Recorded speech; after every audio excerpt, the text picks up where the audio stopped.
As you went through the open weight, took a deep dive into the offense. What did you see? Good, bad? What did you think through the first 4 games? In regards to what? Say it again. Like The offense overall. You got a chance to get a little better look at it in the self-scout. So what did you see out of the group? Yeah, we just got to continue to clean up our turnovers, ball security. That was a big issue for us, and it's good. We was able to execute in the pass game, and then had opportunities in this off week to work on the run game, meshing that up well.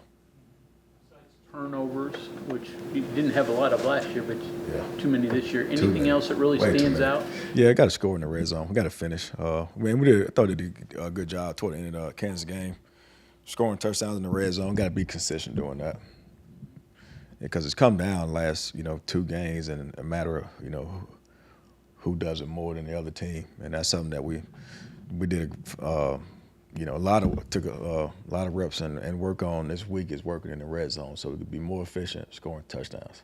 We got to score touchdowns when we get down there. So we worked on that a lot this week, and that's something that Oklahoma State does a phenomenal job defensively of. So we did a tremendous amount of work in the red zone.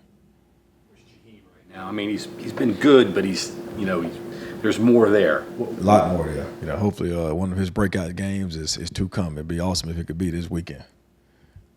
But he's good mentally, and he had a great week of practice and prep on his bye week. And like I say, hopefully he breaks out soon. It'd be great if it's this Saturday. Neil mentioned Dior. How has he developed? He developed a lot. He had a big week last week too in the bye week. We did a lot of work with the younger guys, and he had a phenomenal week. He's done a great job, and he's special with the ball in his hand. And he's done a great job in pass protection, not even just the protection part in terms of picking it up, but just in recognizing it and communicate with the offensive line, which is really good. He's far ahead of his game, his time in that regard. And it allowed him to play faster, and he's confident. And he looked really good last week. Protection for running back kind of gets lumped into one phrase. Hey, he's got to get better at this. But what are the things, the specifics you got to get better at? Is it identifying where the rush is, understanding the protection? Who's that for the younger guy? For running backs, Hubbard? yeah, for anybody. In general, just the recognition part of it. Where the defense is playing a lot of the variety of looks they show to try to disguise, whether it be coverages or disguise blitz looks, to draw the attention of the back's eyes and make him pat his feet before he releases out en route so they can gain extra hand coverage. It's those little things, and we've done a great job of that. The ones we've had miscues on is just lapses in mental judgment, which we can't have that. But that would be the biggest thing, in disguise and different coverages and different fronts that draw their attention and make them pat their feet before they release out en route. You study Oklahoma State. What are some of the similarities from what you remember from the past? I know they went from a 3-man to a 4-man front. They've always had physical corners. Mm-hmm. Are you seeing some of the same things that you normally see other than the tweaks up front? Big defensive linemen, particularly in the interior. Downhill playing linebackers that get downhill fast, and heavy pressure.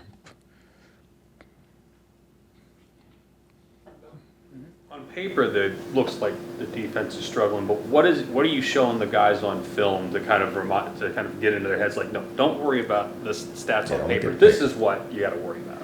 Yeah, don't look at the paper, because on paper you're right, it looks that way, but when you look at the film, it doesn't look that way.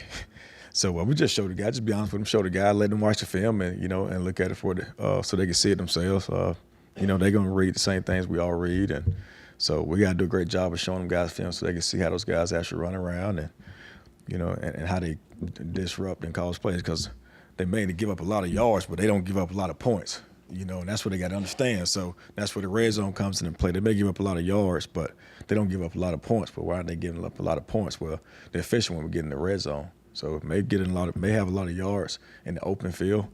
Open field meaning from the 25 to the 25, but when we get down in the red zone, they do a great job of keeping guys out of the end zone. So we got to do a great job getting in the end zone.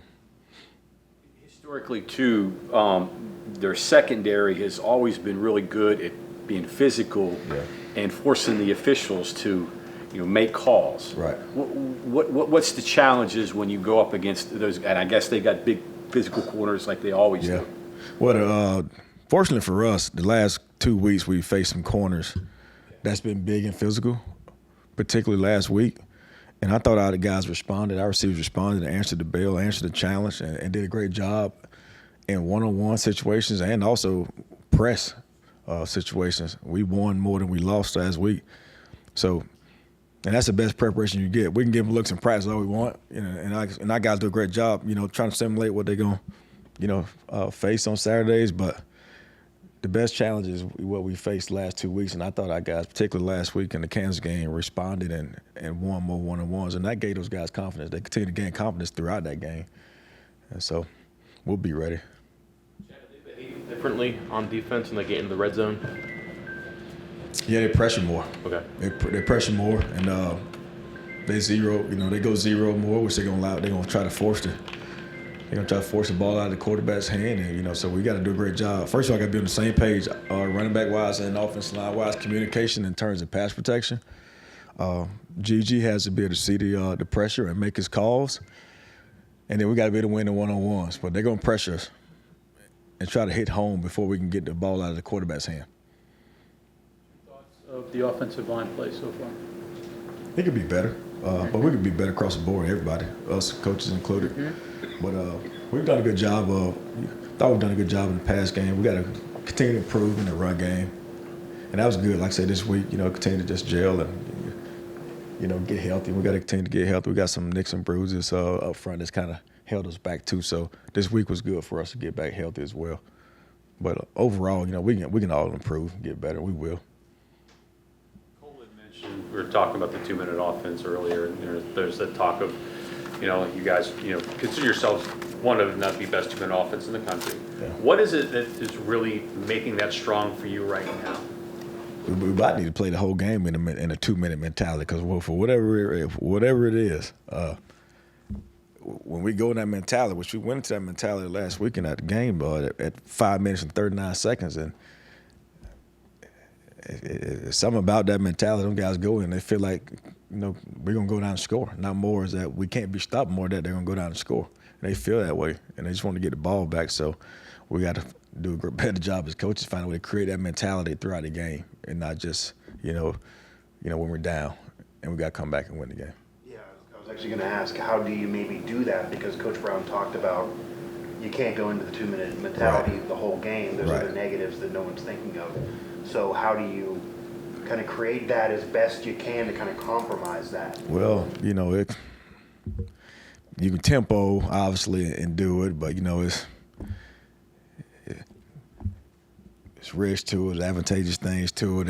It's hard to say, but we in terms of how to do it, it really is just the players got to develop that kind of mentality on their own. They have it, they feel it, they know it. So it's tough. Obviously, can't go in the game just tempo, because if it doesn't go great, and obviously you put in the defense in bad situations, continuing putting them back on the football field. So you got to be able to run the ball and control the clock, and kind of tempo when you want to, when you need to. So tough to say. Concerned about the number of hits Garrett's getting. I carried it 17 times, but maybe the biggest shots were in the pocket. Yeah. when he was taking blows. I mean, he's only, 195-pound guy. Yeah, So. Yeah, we got to keep him clean. We got to keep him clean, and he got to do a great job when he got to learn how to slide. He was a former baseball player. I thought he'd be a better slider than what he's shown on film. Like, I don't know. But he's got to do a better job taking care of himself when he takes off, too. We do not want him to – we want to continue to be himself, do what he does and take off and run, but he got to protect himself. And then we got to do a better job protecting him, to keep him clean in the pocket.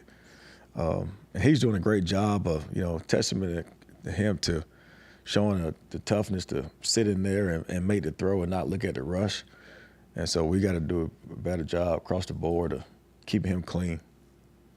How tough is that to get that mentality out of a kid? Because I've seen quarterbacks in the past that I don't slide. And then, then they come out with a separated shoulder.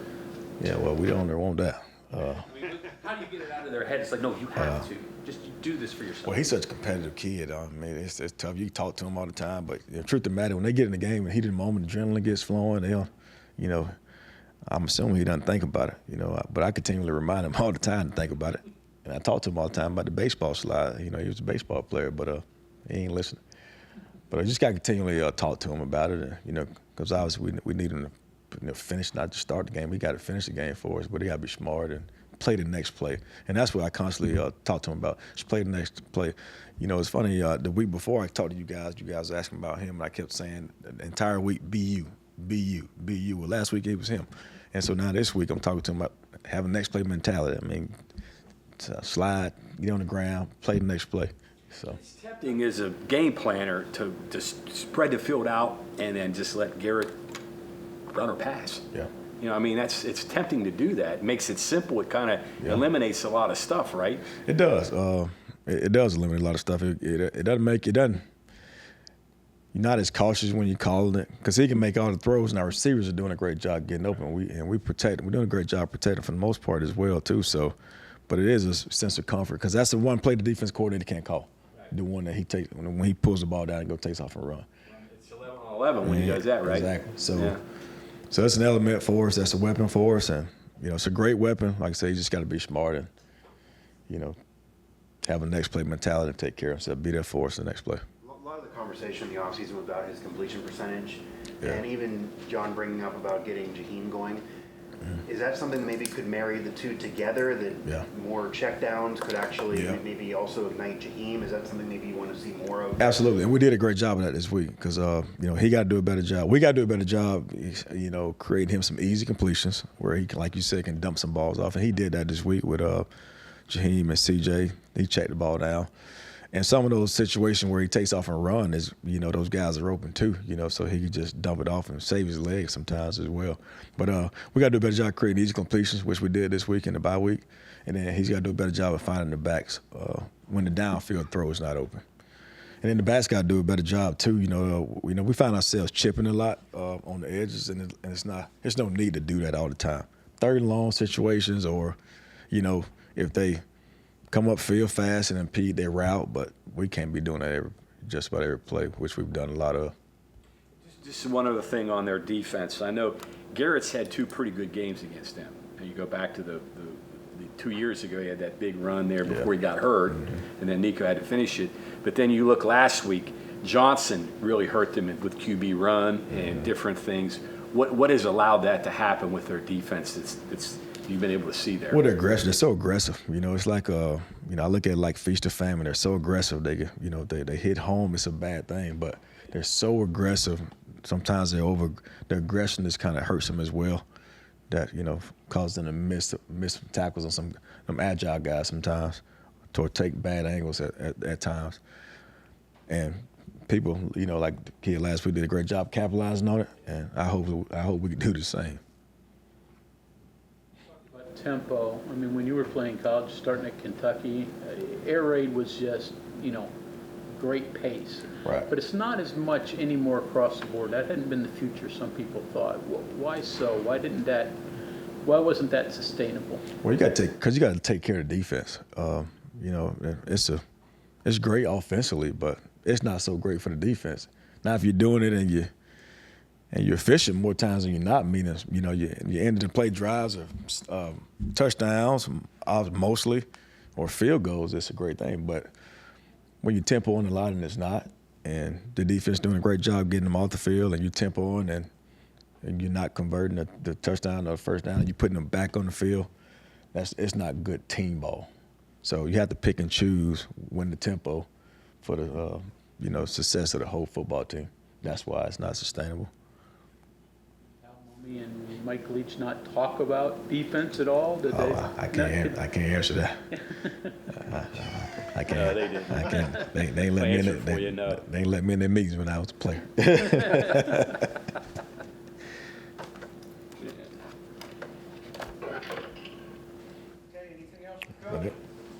Thank you. Thank you all. Thank you all.